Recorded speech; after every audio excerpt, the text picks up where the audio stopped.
Bom, gente, vamos dar início a mais um vídeo para o canal Mente Aberta. Nesse vídeo aqui eu vou falar um pouquinho sobre a diversidade humana, né? Sobre as singularidades, sobre as pluralidades. E toda vez que eu me atento a falar sobre esse tema, eu lembro muito dos ditos de Schopenhauer, quando ele diz: o mundo é a minha representação. Né? Essa frase marca aí o início da principal obra filosófica de Schopenhauer, sabe? Schopenhauer era um filósofo bem pessimista, mas eu gosto dele. Eu gosto das suas ideias, eu gosto das suas teses filosóficas, né? Porque trazem uma lógica existencial, entende? Eu me identifico com os seus ditos, eu me identifico com os seus dizeres. Então vejam bem, quando Schopenhauer diz o mundo é a minha representação, ele está dizendo o seguinte: a percepção que Caio, tenho do mundo é o que esse mundo representa para mim. Ou seja, Schopenhauer, ele quer dizer que a essência do mundo não está no mundo de forma propriamente dita, entende? O mundo, ele não tem uma substância, ele não é substancial. O aspecto exterior, ele é condicionado pelas experienciações dos indivíduos, entende? Ele é condicionado pela vivência dos indivíduos. Então, a essência do mundo, né, está na coisa em si, e a essência íntima das coisas está revestida pela representação que o mundo tem para cada ser humano. Caio, isso ficou muito confuso, cara. Não consegui entender nada. Eu vou repetir para você. A essência do mundo não está nele, tá? A essência do mundo está na coisa em si. E a essência íntima das coisas está revestida pela representação que o mundo tem para cada ser humano. Eu vou dar um exemplo para ficar claro para vocês. O amor. O amor é uma coisa, tá? É essa coisa. Entende? Essa coisa é a qual eu estou me referindo quando eu digo que a essência das coisas não está no mundo, mas está na coisa em si. Então, o amor é uma coisa. Então, vejam bem, o que o amor representa para mim pode não ter a mesma representatividade para um outro ser humano. E é aí quando eu digo, veja, a essência do mundo não está no mundo, está na coisa em si. E a essência íntima da coisa, nesse caso o amor, a essência íntima do amor, está revestida pela representação, né, que o mundo tem para cada indivíduo.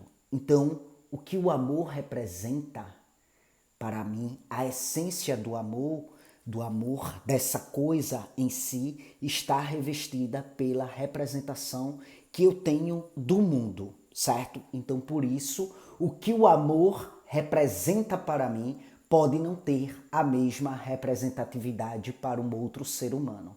Vejam bem, eu acho o amor um sentimento lindo, né? Onde sentir isto por alguém demanda um certo tempo de conhecimento, né? É um sentimento processual, e aí quando eu falo do amor eros, quando eu falo do amor entre casais, na minha concepção, sentir amor por alguém requer um processo, é processual. Precisa conhecer o outro, né, para que assim esse sentimento ele possa daí então ser produzido, ser desenvolvido, entende? Mas isso é a minha concepção acerca desse sentimento. É a representação dessa coisa que essa coisa tem para mim, entende? Há quem diga que o amor não existe, sabe? Por quê? Por exemplo, essa pessoa que afirma que o amor não existe, de repente não se sentiu amado pelos seus provedores, né? De repente devido à ausência de tempo, né, desses provedores para assim se fazer presente na vida desse ser humano, na vida dessa pessoa. Então, essa pessoa, esse ser humano, tornou-se um adulto frustrado quanto a este tipo de sentimento. Então, vejam, a representatividade que este sentimento tem para cada ser humano vai depender das experiências que esse ser humano teve com esse sentimento. Então, por isso que a essência da coisa em si depende da representação do mundo para o sujeito. E a representação do mundo para o sujeito depende das vivências desse sujeito, depende das experienciações desse sujeito, entende? Então vejam, a essência íntima do amor está aí revestida pela representação que este sentimento tem para cada ser humano, que é algo singular, que é algo individual, entende? E assim será para todas as outras coisas, segundo a concepção de Schopenhauer, segundo a minha concepção. Por quê? Porque somos um emaranhado de sensações, somos um íntrico de cheiros, de sons, de imagens, de texturas, sabe?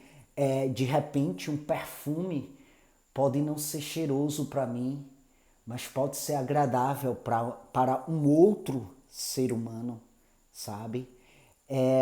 Pode ser agradável ao fato de um outro ser humano, entende? Um som pode não trazer uma agradabilidade para os meus ouvidos, sabe? Mas pode ser agradável para um outro ser humano. Uma imagem pode não, assim, me capturar. Uma imagem pode não ser tão interessante aos meus olhos, mas pode ser interessante aos olhos de um outro ser humano. E assim acontece para todas as coisas que compõem o mundo, né? O que eu enxergo, o que eu escuto, o que eu sinto é a minha interpretação de mundo, entende? E é o que cria a minha realidade. O outro não enxerga, o outro não escuta e o outro não sente igual a mim. Isto é algo impossível e por isso esse outro tem a realidade dele, entende? E a realidade dele é diferente da minha realidade, né? Por quê? Porque ele interpreta o mundo diferente de mim. O mundo tem uma representação singular para ele que vai depender das experienciações dele, que nunca as experienciações serão iguais para todos. Pode até ser similar, mas nunca será igual, né? Então vejam, gente, com base nisso, o exercício diário de todo ser humano, né, deveria ser olhar para o diferente com respeito, sem imposições, entende? Eu vou falar um pouquinho com vocês, vou explorar aqui um pouquinho os ensaios fotográficos, nomeado como Despindo Rótulos, né? São ensaios fotográficos planejados, projetados pelo coletivo Além. É um coletivo que vai questionar os padrões de beleza.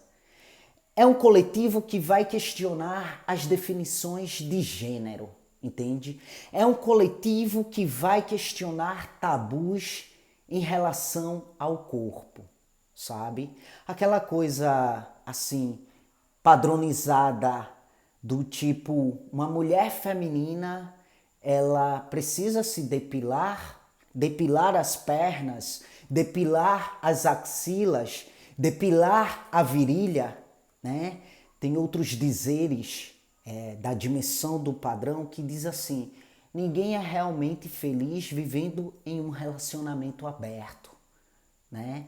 Outros dizeres do âmbito da dimensão do padrão diz o seguinte: gênero e sexo biológico são as mesmas coisas, né?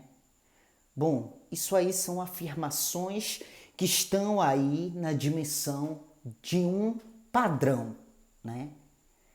Pensar dessa forma é pensar de acordo com os padrões da nossa cultura, entende? Aprendemos desde cedo, né, que amar significa manter um relacionamento monogâmico com uma pessoa do sexo oposto. Quando se fala em relacionamento monogâmico, se fala em relacionamento com uma única pessoa, certo? Uma única pessoa. Quando se fala em poliamor, relacionamento poligâmico, vamos dizer assim, então fala-se de um relacionamento com várias pessoas. E isso existe, né? Eu já vi reportagens, acho que foi no Fantástico ou foi no Domingo Espetacular, não lembro mais. Mas teve uma vez que teve uma reportagem falando do poliamor e de pessoas que são felizes vivendo essa modalidade de relação, entende? Então vejam bem, aprendemos desde cedo que quem nasce com pênis não deve usar maquiagem, sabe? Então essas e outras ideias são ideias pré-concebidas, né? São ideias aí que fazem parte de um inconsciente coletivo, como diz o Jung, entende? Então essas ideias padronizadas, né? Essas ideias engessadas, culturalmente falando, né? São aí colocadas à prova com muita ousadia, mas também com muita delicadeza por esse coletivo, o coletivo Além. O coletivo Além é um grupo de arte político-poético, né, que vai aí produzir ensaios fotográficos sobre a aceitação da diversidade. Então, esse projeto ele surgiu de discussões em um grupo de Facebook no ano de 2013. Os fotógrafos Núbia Abi e Matheus Lima, né, mantinham as suas carreiras oficiais, ela publicitária, ele fonoaudiólogo, né, mas gostam da arte, né, gostam da fotografia, gostam de explorar a poesia política por meio da imagem, né? E aí eles se conheceram e decidiram fazer esse trabalho juntos. E aí o primeiro ensaio fotográfico deles chama-se Pelos Pelos. Pelos Pelos. É uma reflexão isso aí, a naturalidade dos pelos em nossos corpos, né? Esse ensaio ele está divulgado aí na internet, no site www.alem.arte.br, né? E aí a série vai trazer, além das fotografias, depoimentos de homens, de mulheres que se sentem muito à vontade com a não depilação, entende? E aí é um feito que muitas vezes, segundo os depoimentos dessas pessoas, né, muitas vezes causam reações furiosas. Ah, isso é algo muito nojento, cara. Ah, isso é algo muito estranho, sabe? E aí a Cláudia, uma das fotografadas, vai dizer que tem uma relação muito saudável com os pelos dela, né? Ela afirma que para ela tá tudo bem os pelos dela estarem lá, né? Ela não se depila as pernas, as axilas e tudo mais.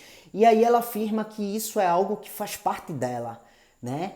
E quando ela era mais nova, ela salienta que acreditava no que a sociedade dizia, que ela não podia ter pelos, né?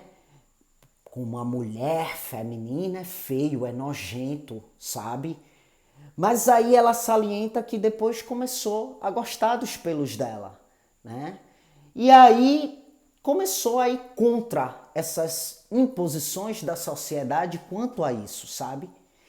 E esse coletivo Além teve um outro trabalho bem polêmico também, que foi aí nomeado como Além do Gênero, que trata-se de uma discussão, né, sobre transexuais.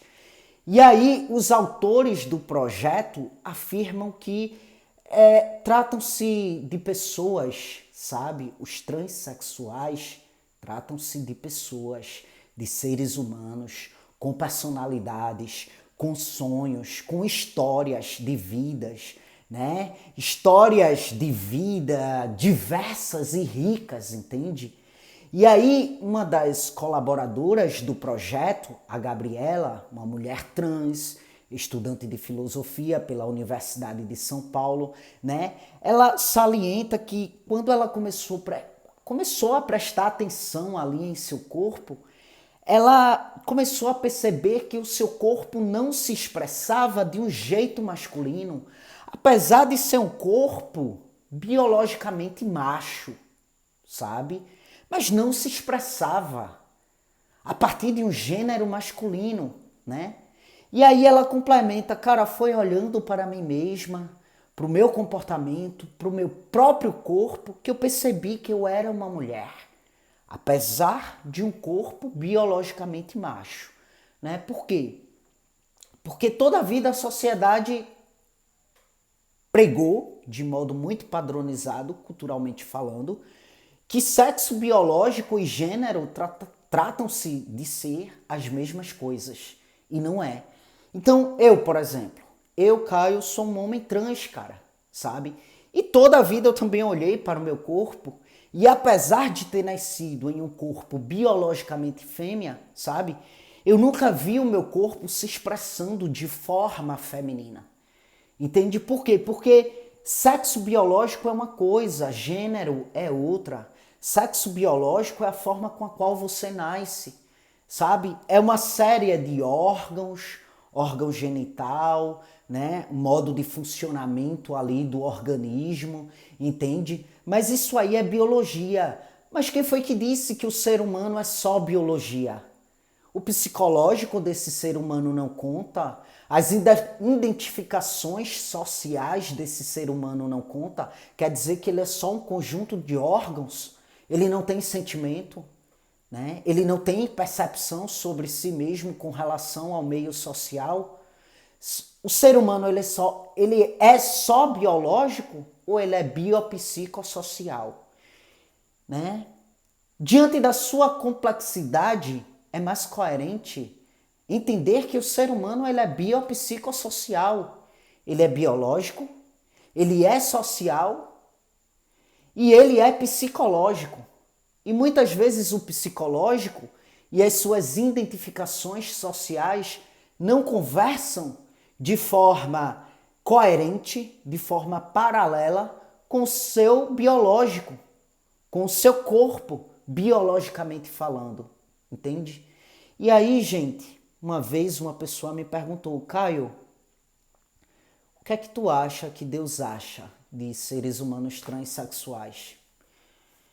E, gente, sem demagogias, sabe? Mas assim, falando bem abertamente para vocês e sem ironia, sem sarcasmo, sobretudo porque eu venho de uma família extremamente religiosa. Eu venho de uma família onde eu tenho um pai que é extremamente religioso, um pai que é ministro da Eucaristia, um pai que vive numa igreja católica, uma mãe que faz parte do apostolado da oração, uma mãe que reza o terço todos os dias, uma mãe extremamente religiosa, sabe? Mas que me amam, me acolhem e me dão o maior apoio. E sabe qual a visão que eu tenho de Deus com relação a tudo isso? É de que Deus é tão misericordioso a ponto de entender que diante das pessoas que acreditam, né, na humanidade a partir da criação de Deus, que acreditam no ser humano a partir de um criacionismo, Deus é tão misericordioso diante disso que, pô, eu acho que ele pensa assim, sabe? Pô, o ser humano vai ser algo tão complexo ali diante da minha criação, vai ser um ser tão complexo, porque, assim, tão complexo que não adianta eu engessá-lo. Então, como não adianta eu engessá-lo, eu vou levar esse ser humano ao mundo, mas munido de uma flexibilidade. Porque tem gente que diz assim, Deus é perfeito, né? Deus é perfeito. Se nasceu mulher, vai ser mulher. E acabou. Deus é muito perfeito diante disso. Se nasceu mulher, vai ser mulher e acabou. Ele é muito perfeito. Ele é tão perfeito que se houvesse realmente, né, essa concepção sedimentada, engessada, de que toda mulher é biologicamente uma fêmea e de que todo homem biologicamente é um macho, então Deus, diante da sua perfeição, ele deveria, diante da sua criação, ter feito o ser humano sem essa impossibilidade de mutação. Vocês não acham? Esse aqui é biologicamente fêmea, vai ser mulher esse ser humano aqui e não vai ter jeito de ele reverter isso, não vai ter jeito de ele ser alguma outra coisa a não ser isso aqui. Vou fazê-lo imutável, sabe? Mas Deus, diante da sua misericórdia, nos fez mutáveis. Seres humanos passam por mutação. Seres humanos trans. Existe essa possibilidade. E se Deus é tão perfeito, por quê? Por que Ele nos colocou nesse mundo com essa possibilidade de nos mutarmos, de nos reverberarmos em uma estética e uma parte do organismo, de modo que essa estética, de modo que essa parte do organismo venha a ser coerente com aquilo que a gente sente que é psicologicamente falando, socialmente falando. Afinal, o nosso próprio organismo biológico, ele é constituído por uma diversidade daquilo que é do macho e por uma diversidade daquilo que é da fêmea. Afinal, se você estudou biologia, você vai entender que o clítoris, por exemplo, é um pênis atrofiado. Tanto é que a cirurgia dos meninos trans, uma dos tipos de cirurgias da genitália dos meninos trans faz o desatrofiamento desse pênis atrofiado. O próprio hormônio, a própria terapia hormonal já dá conta, né, de desatrofiar uma parte desse pênis atrofiado. Sabe? Então, assim, o próprio biológico, ele é munido pelo hormônio concernente ao masculino e pelo hormônio concernente ao feminino. Entende? Tanto é que quando eu fiz todos os meus exames aí de taxas hormonais para começar a terapia hormonal, visto que o meu médico precisava ter o discernimento das minhas taxas hormonais, ele olhou para o meu exame, olhou para mim e perguntou: você já toma alguma coisa que estimula a tua testosterona? Eu disse: não, eu nunca tomei nada que pudesse estimular a minha testosterona. Ele fez, pois naturalmente a sua testosterona está em um nível que não é o nível natural da testosterona no organismo fêmea, entende? Então, assim, o nosso próprio biológico já é um misto daquilo que é fêmea, daquilo que é macho. Então, assim, diante da diversidade, não, sexo biológico não é a mesma coisa que gênero, sabe? Gênero, identidade de gênero, é como eu me percebo, é como eu me sinto socialmente falando, psicologicamente falando. Sexo biológico é o meu organismo, entende? É a minha genitália, entende? Mas eu não sou apenas uma genitália. Eu não sou apenas biologia. Eu sou muito mais complexo do que isso. E por que é tão difícil poder entender as diversidades, poder entender, compreender as diversas singularidades que compõem o mundo? Por que é tão difícil? Ah, Caio, eu acho isso ridículo porque isso pode influenciar as pessoas a ser transexuais. Cara, a transexualidade, assim como a homossexualidade, não é questão de influência, não é questão de comportamento, é condição humana. E condição humana não é um produto de influências. Se assim fosse, eu não seria transexual. Não seria, visto que os meus pais não são transexuais. Meus pais são cisgêneros, né? Que são pessoas que não são transexuais. Meus pais são cis. Então, se a condição humana influencia, é tão influenciável assim, por que eu sou transexual? Já que meus pais me criaram, né, ensinando-me a ser um ser humano cis. Mas, no entanto, a influência deles não foi contundente na minha condição humana, né? Enfim, acho tão bonito o respeito, sabe? E que tudo bem a não aceitação, ninguém é obrigado a aceitar ninguém, sabe? Mas eu acho que o respeito de fato é direito de todos. Então por que é tão difícil respeitar as pluralidades, as singularidades, visto que independente das condições humanas, independente de ser transexual, independente daquela menina ali ter pelo nas axilas, independente daquele ali ser homossexual, independente daquele ali ser, enfim, negro, independente daquele ali ser branco, independente daquele ali ser ruivo, são todos seres humanos. E por que é tão difícil? O respeito mútuo, a generosidade e a empatia de um para com os outros, né? Enfim, gente, é isso. Espero que tenha sido válida a reflexão. Desejo paz e bem para todos e até as próximas gravações. Salientando que aqui na descrição do vídeo você vai encontrar informações adicionais, como meio de contato comigo, que é por e-mail. Você vai encontrar também nos comentários em destaque essas informações adicionais, onde aí estará os meus demais canais aqui no YouTube, bem como as minhas redes sociais, caso você queira me acompanhar de perto. E, gente, eu tenho um trabalho de mentoria. Eu presto assessoria para quem tem dificuldades com a psicologia, com a psicanálise, certo? Quem está também com dificuldades na elaboração, no desenvolvimento do TCC, eu presto essa assessoria particular. O valor e demais detalhes a gente pode combinar via WhatsApp. Vou deixar meu WhatsApp aí para que você possa entrar em contato comigo. Vale frisar que o WhatsApp ele é único e exclusivamente para esse fim, né? Para as questões referentes à minha assessoria. Beleza? É isso, gente. Muito obrigado pela atenção de vocês e até as próximas gravações.